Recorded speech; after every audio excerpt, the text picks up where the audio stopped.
జానకీదేవి పలుకులతో అతి కోపోద్రిక్తుడైన రావణుడు నెమ్మదిగా బుజ్జగించి వశం చేసుకుందామంటే నన్నే వంచాలని చూస్తున్నావు, ప్రేమగా మాట్లాడుతుంటే పరాభవిస్తున్నావు, నీ మీద అనురాగం నా క్రోధ తీవ్రతను హరిస్తున్నది, కామకుడికి దయా ప్రేమ ఎక్కువగా ఉంటాయి, అందువలన నిన్ను ఇంతవరకు కష్టపెట్టలేదు, ఇంకా 2 మాసాలే గడువు ఉంది, ఈలోపు నువ్వు నీ మనసు మార్చుకొని నా సైన మందిరం చేరావా సరి, లేదంటే నిన్ను ఉదయపు ఫలహారానికి వండిస్తాను అంటుంటే రావణుడి వెంట వచ్చిన దేవ గంధర్వ కన్యలు దుఃఖంతో సీతను చూస్తూ అటువంటి ప్రమాదం రాదని హస్త నేత్రాలతో ధైర్యం చెప్పారు.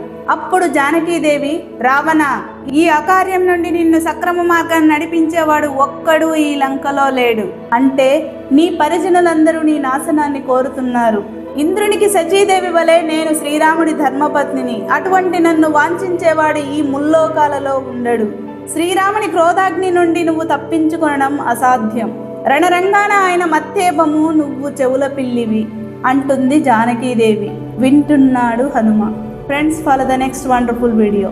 జై శ్రీరామ్, జై హనుమాన్.